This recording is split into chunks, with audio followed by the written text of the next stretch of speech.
Hey, everybody. Thanks for watching. So this is a segment I like to call Democracy Dies in Bullshit. Let's just get right into the reporting that's been happening on the tornadoes that happened in Kentucky and some of those other climate denying states down south. It was obviously, I don't have to report to you about the enormous amount of destruction. It took them several days to be able to figure out exactly what force tornado it was. And I believe at this point they are saying it is an EF5, which is the highest level of tornado that you can have, probably because there is no EF6 or EF7. It's just like, that's it. I wonder if they're going to have to expand the definition because this was so unprecedented, so historical that they even really found it difficult to talk about.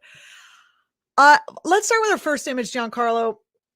As I was reading, I read through, some papers of note here in the United States and abroad. I went to the Democracy Dies in Darkness Washington Post and the Guardian. Okay, so the Guardian, obviously, Biden calls on EPA to investigate role of climate crisis in the deadly tornadoes. That's a nice title, if you ask me. It's very to the point. It gives him some credit. Unfortunately, the time for studies are over, and I think just saying that we're going to investigate, investigation is done. It's called, I'm not a climate scientist, but I play one on act.tv, and it's over. The time for studies is over. We can study how much and why, what they're coming. It's like I'm getting these disparate studies on the Weather Channel. They're saying how the Gulf of Mexico is 1 degree warmer than it's ever been at this time of year, ever. 1 degree of warming means there's more energy in the air above the Gulf of Mexico, and that means there's more energy, there's more water vapor in the air, and it can cause stronger storms. I am a social worker, and I know that much about science, this kind of science. So it's really disturbing that this isn't rote news. But even worse is how the Washington Post reported it. I think Biden walks a careful line on climate after tornadoes. That is infuriating to people on the left. And I continue to watch the Washington Post so discontent with Biden. People, you can be discontent with Biden, but sowing discontent with the president who is, it's very easy to watch Fox News so discontent among their their base, and their base, when they fight against the discontent that they see, the things they're discontent about, they're trying to bring on fascism. When Democrats, even progressives, or people on the left, not the corporate ones, but the people on the left, get discontent with the president that they have, that they could push, that they could try to continue to push. He has turned out to be more progressive than anyone could have imagined he would be, even though he is not satisfying, some of the things that a lot of people would like, especially when it comes to climate change. When the left media sows discontent, they sow discontent among people who really would believe in a shared prosperity. So I think it's actually, at least Fox News is lying out loud to your face and not pretending. They're real obvious there. So an interesting part of this Guardian piece, we'll move on to the next image, Giancarlo. The FEMA director, our FEMA director, on Sunday, at least they give it to you straight in the Guardian. On Sunday, Deanne Criswell, she's the administrator for the Federal Emergency Management Agency, and this is reported right out of that article I pulled out of FEMA, was asked in a CNN interview if she thought the climate crisis intensified the power of the tornado that traveled more than 200 miles. Now, I expected the next line to be, obviously, but what she said is, I think the incident is incredibly unusual. We do see tornadoes in December. That part is not unusual. But at this magnitude, I don't think we've ever seen one this late in the year. Well, as it turns out, Sorry. Then she goes on to say, but it's also historic. The severity and the amount of time this tornado or these tornadoes spent on the ground is unprecedented. Okay. So not only is it unprecedented at this time of year, it's unprecedented across history. There have been two others. I believe one was in 1958, and it certainly wasn't as long. It was just an EF5. That's it. So these are unprecedented climate events, weather events, obviously linked into what we're living in climate chaos. It's just, I find it very disturbing that they can't just come out and say, oh yeah, it's climate change. This is part of climate chaos. I mean, where's Al Gore? Can they ask Al Gore? The woman then added more generally on extreme weather, as if that wasn't general enough. This is going to be our new normal, and the effects that we're seeing from climate change are the crisis of our generation. Well, I have to say, I believe this idea, this languaging of this is the new normal suggests that we should all just get used to it and not fight it. There are a lot of forces, and I'm going to get into them later, especially religious forces, who are suggesting that we don't fight what's going on. Meanwhile, later in the segment, we're going to show that when Jocelyn comes on, that solidarity and pushing for the most humane solution is what's going to keep you mentally sane during these times. But I don't want to telescope what we're talking about in the second half. But anyway, I don't think we should be talking about this as if it's the new normal. Oh, it's just the new normal that any day now, my whole house and me could be lifted up off the ground and tossed about. They're reporting that debris was found 30,000 feet in the air. I don't know if it was found or that it was measured to have gone up or seen or whatever, 30,000 feet in the air. And when they say debris, they could mean anything from enormous projectiles of cars to smaller debris to human bodies. We're talking about a very intense event that people have gone through. I think it would be important. I mean, you're seeing like a lot of flyover shots. Giancarlo, do we have there's so many flyover shots that they're showing, but I really think it's important to get on the ground and show. Thanks. This is from Gavin Newsom. We're going to talk about that in a sec.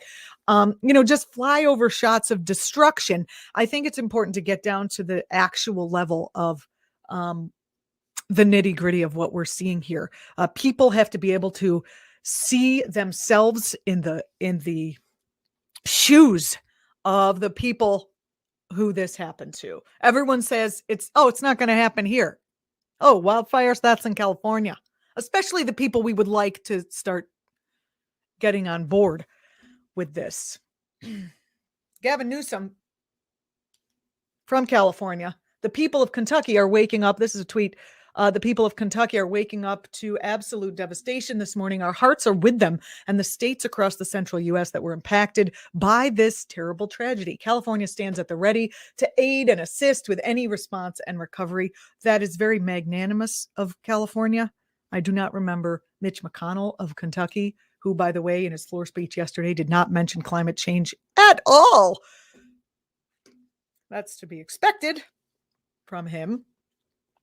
I don't remember when California was on fire having the state of Kentucky offer to send help.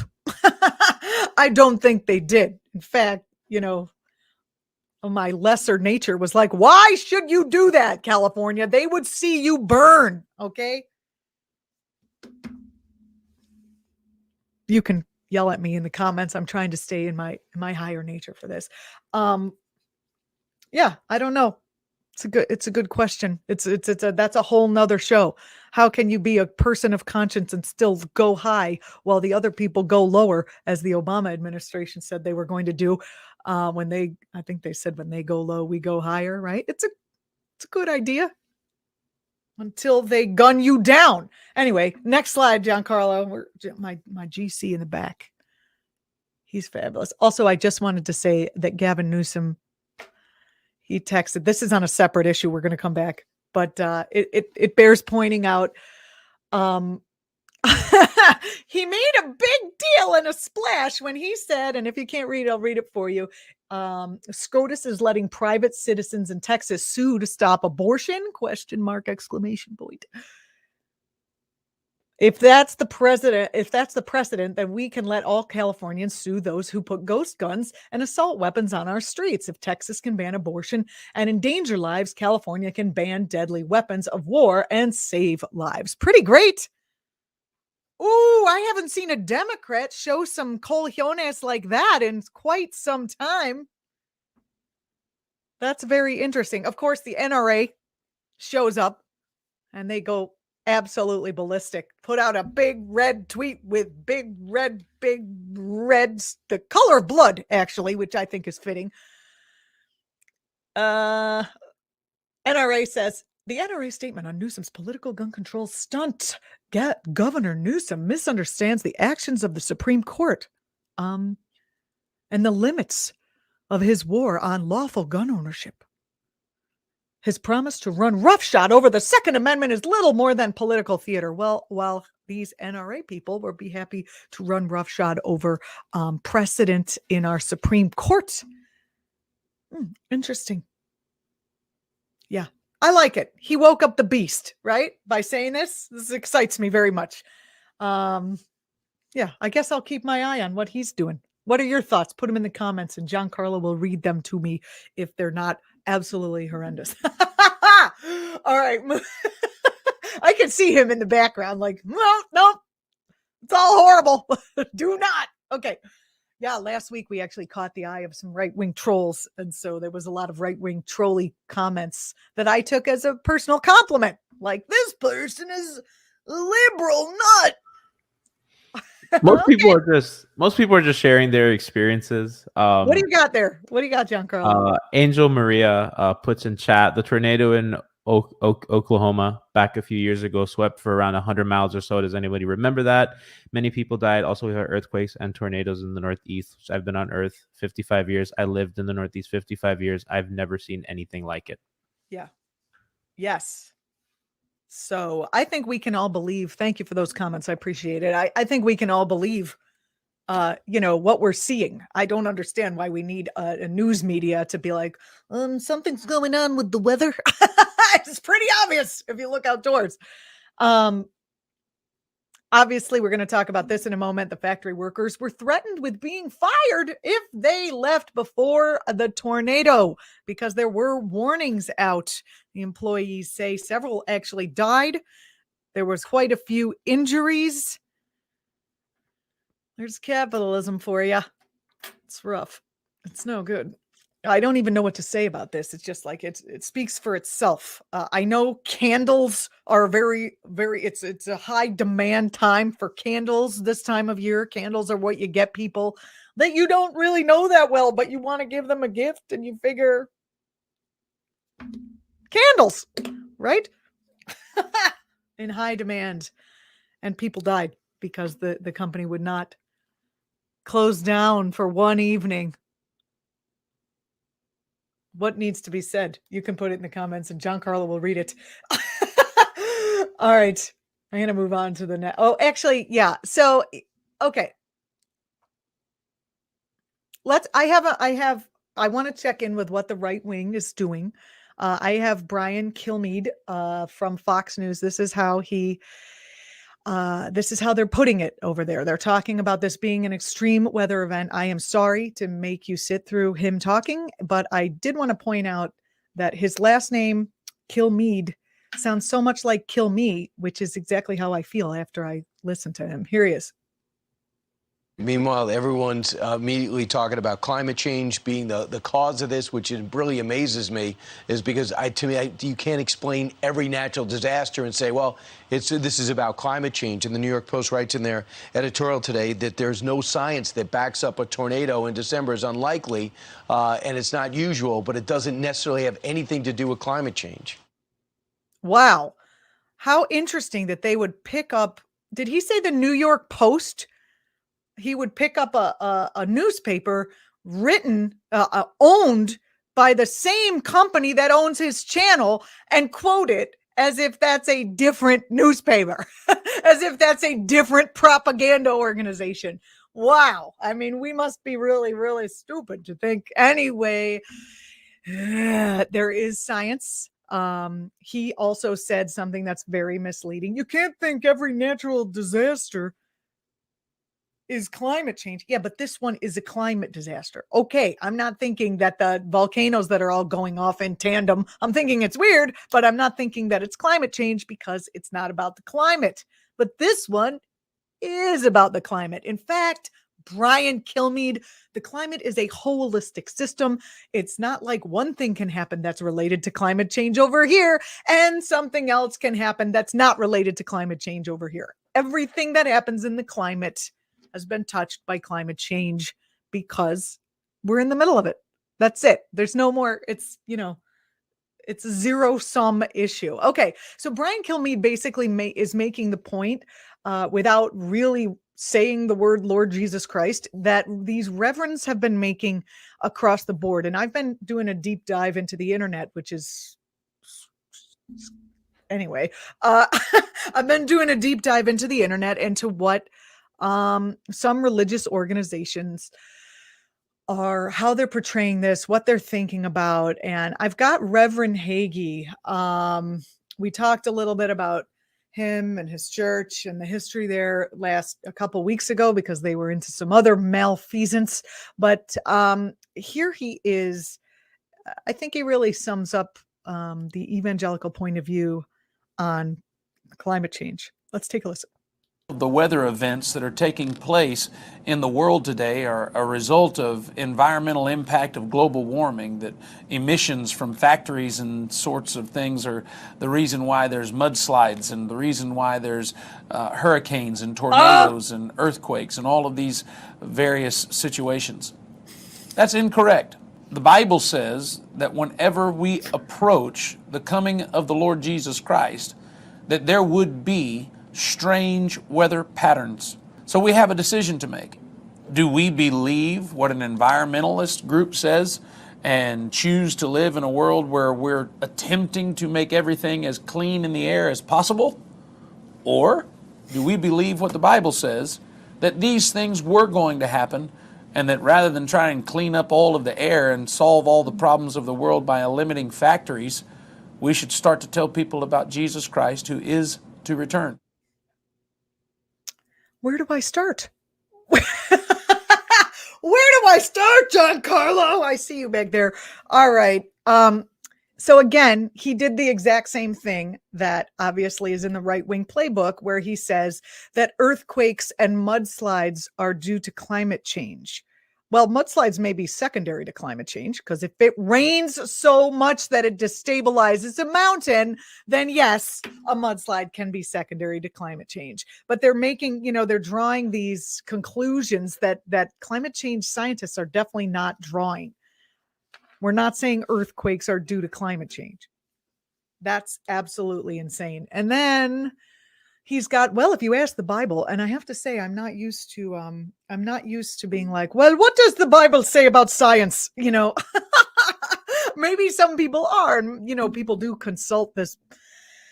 Oh, God. Juliana, Yeah. Creative Experiments in chat said something pretty interesting. Climate change melts land-based ice, reducing ice weight pressure on plate tectonics, which causes earthquakes, which also, helps, volcano eruptions and stuff like that. So it's all really connected. It's not just, I have heard that. Yes. Thank you for that. I didn't feel, I'm glad you said that, because I didn't feel steeped well enough in the knowledge about that plate tectonics issue, but I have heard it, and I didn't want to get any fuel to anyone on the right. And I'm sure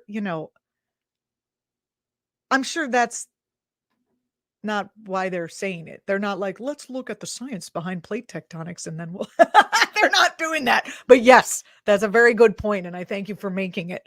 The checking in with the Bible on science is just a highly unusual thing for me to hear someone say, but God, I don't want to play it again, but I feel like, what happens? Here's my question.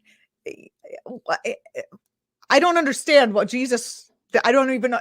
Their logic doesn't even make sense in their own worldview to me. Was it like, and Jesus saith unto them, doeth nothing, when lay thou could save thy brother from dying under a factory ceiling? You know, they're basically saying, well, when Jesus comes, he said that the air was going to be dirty. So why should we clean it up? What if it stops him from coming? We want Jesus to come. We love Jesus. We can't wait to meet him just as much as my 4-year-old can't wait to meet Santa Claus in a few weeks at the mall. We're very thrilled about Jesus. What if Jesus comes and is not very happy with what you've been doing, like not cleaning up his world? Anyway, there's a lot of a priori arguments underneath that rant, like that, but this is what they believe. And I think it's very important that we talk about it, and we know about why they are unconvincible, because the church has historically been a tool of oppression, economic oppression for poor people and people without means.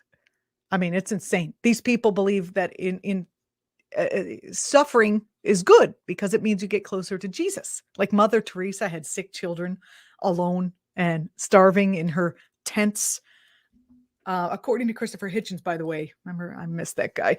Mother Teresa was not a friend to the poor. This is a quote by Hitchens. She was a friend of poverty. She said that suffering was a gift from God, and that she spent her life opposing the only cure for poverty, which is the empowerment of women and the emancipation of them, by the way, from, a livestock version of compulsory reproduction.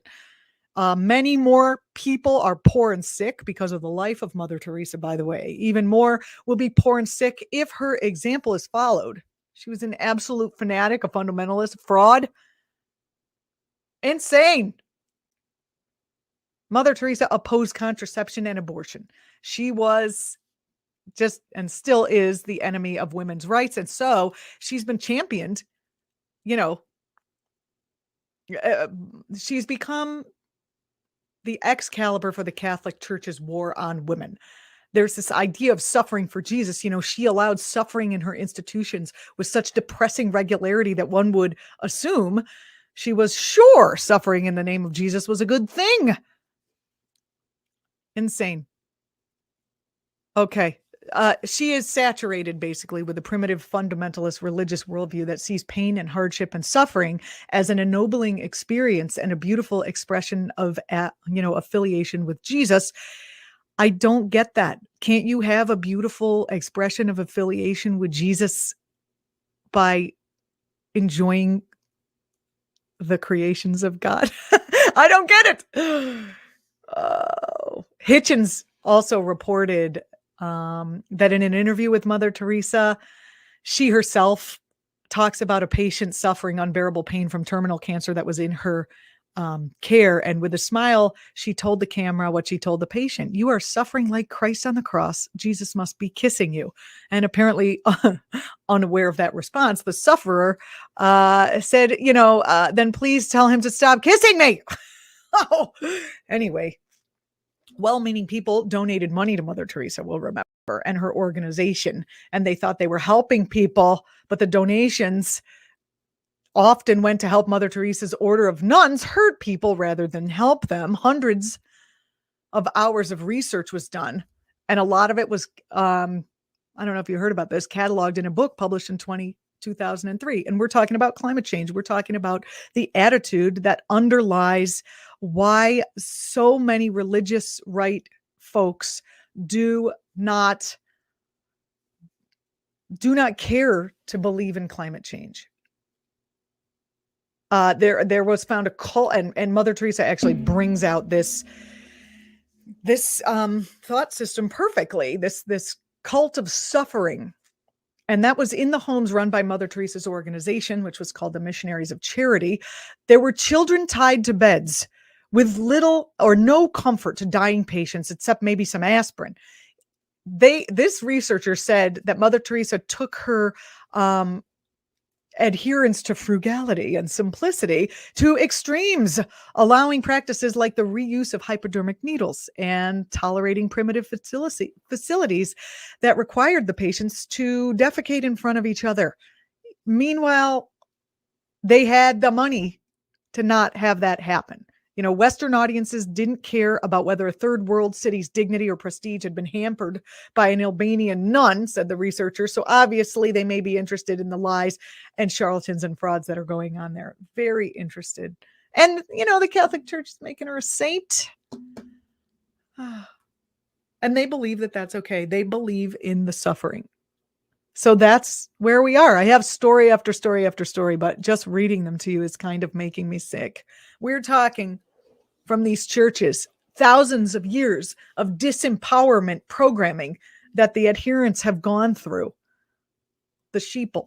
Oh my gosh. And people who believe this are really in full flight from reality. So talking about mental health with Jocelyn, who's coming on the program in a brief moment. How do we have mental health as we see the end of our civilization coming up with half of the people we have to share a continent with, being in full flight from reality, and some of them even looking forward to more destruction because they believe it brings them closer to Jesus.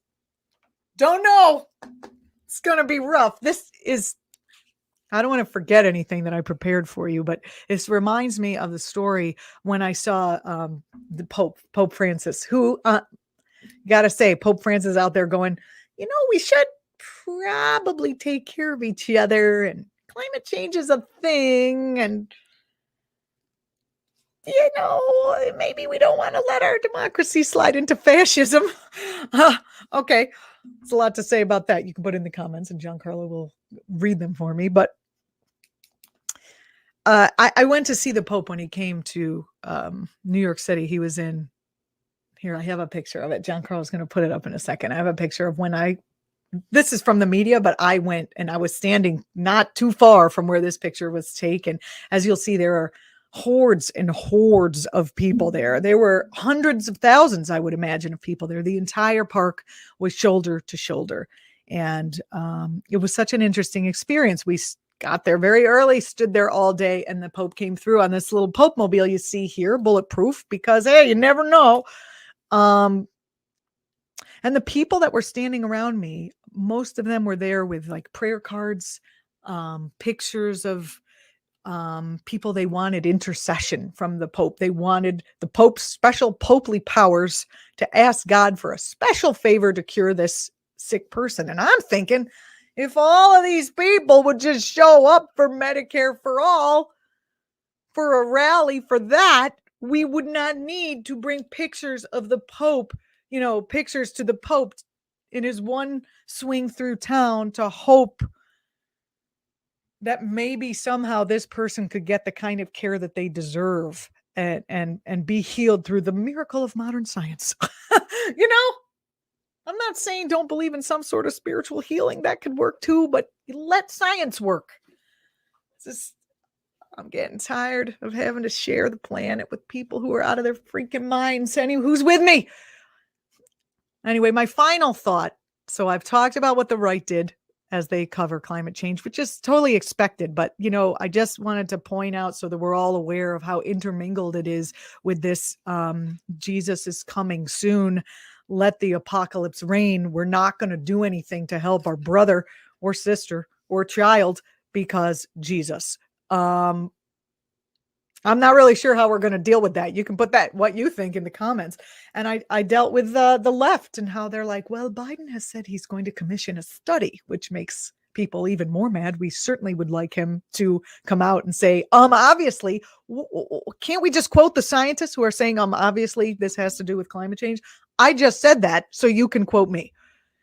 But also, and this is the final piece that I want to say, Giancarlo, get ready to play the audio, okay? That I pulled out some audio from a WNYC's morning edition that was played today when I said, Alexa, please play a morning WNYC. WNYC is a national public radio station, affiliate station in New York City, if you didn't know. National Petroleum Radio, some call it. I look through the list of donors, a lot of big donors from insurance companies, a lot of big donors from oil and gas.